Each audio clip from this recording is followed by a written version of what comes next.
پھر کیا جائے کے بھائی اور لڑکی کے باپ کا منہ دیکھ کے جس دن بیٹی کی شادی ہو رہی ہوتی ہے ایسا لگتا ہے کہ آدھا زبان کر دیا گیا ہے، اس کو تڑپنے کے لیے چھوڑ دیا گیا ہے۔ لڑکی کا بھائی مفت جاننا کمانے کے لیے ہر مہینے 5,000 6,000 روپیہ بیچتا ہے، باپ اپنا علاج نہیں کراتا ہے، بیٹی کی شادی میں جو قرض ہوا ہے اس قرض کو ادا کرتا، اپنا علاج نہیں کراتا، ہفتے گزر جاتے ہیں، مہینوں گزر جاتے ہیں، گھر میں گوشت نہیں بچتا ہے، گھر میں گوشت نہیں بچتا ہے، اور پھر ایسا لگتا ہے کہ آپ داماد کے پاس جائیں تب بھی داماد آپ کے پاس آئے تب بھی اس کا رہے گا، آپ اس کو دیجیے نہیں۔ میرے ایک دوست تھے، اس کی بہن کی شادی ہے تو ہم لوگ کپڑا خرید رہے ہیں، دیوبند میں پڑھتے تھے، دیوبندی میں کپڑا خریدا گیا تھا، تو اس کے جو پہلوئی ہوئے اس کو میں نے خوشی میں ایک انگوٹھی دی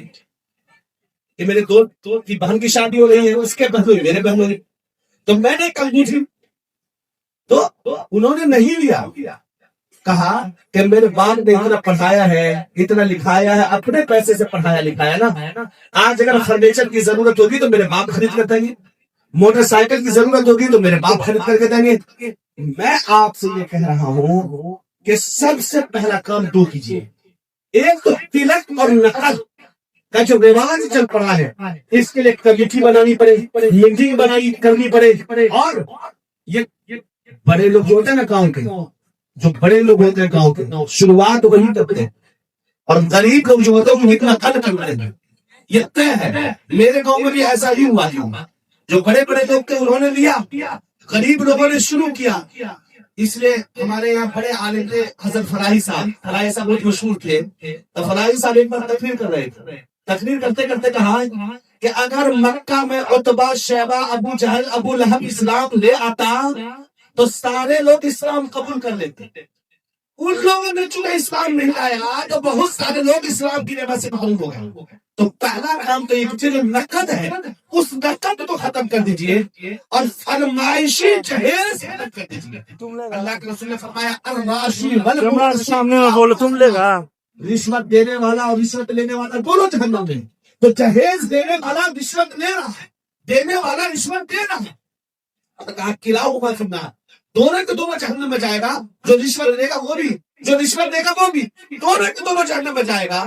اب ذرا سوچئے کہ ہمارے، مجھے نہیں معلوم، میں مثال دیتا ہوں، ایک ہمارے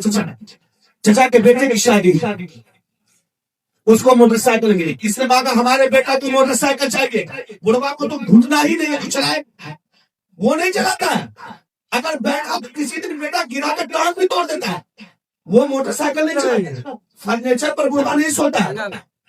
اس جہیز کے پیسے سے اور جہیز میں ملے ہوئے سامان کو وہ بڑھوا مجھے استعمال ہی نہیں کرے، اور جہنم میں کون جائے گا؟ بڑھوا جائے گا، لیا وہی نا، بڑھیا جائے گی نا۔ اس لیے میرے بھائیوں پہلا کام تو یہ ہو کہ جہیز کو، تلک کو ختم کیجیے، نقد کو،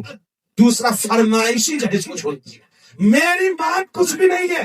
آپ کو جو دینا ہو ہدیہ تحفہ میں دے دیجیے، میری مانگ کچھ بھی نہیں ہے۔ اور یہ دونوں کیسے ختم ہوگا؟ یہ دونوں ختم ہوگا کہ لڑکیوں کو حصہ دیجیے، لڑکیوں کو حصہ دیجیے، لڑکیوں کو تو مہر دے ہی رہے، ہم معافی مانگتے ہیں، عورت کے سامنے معاف کر دو مہر، ارے 25,000 30,000 مہر لڑکیوں کو، جو بیوی آپ کی بنی ہے زیور بنا کر کے دے دو ان کو، پیسہ دیجیے گا تو کھا جائے گی،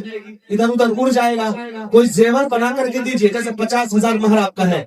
60,000 مہر آپ کا ہے، کوئی زیور بنوا دیجیے اور کہیے یہ تمہارا مہر ہے، یہ حق ہے، تم اس لیے نہیں لیتے ہو کہ میں طلاق دے دوں گا۔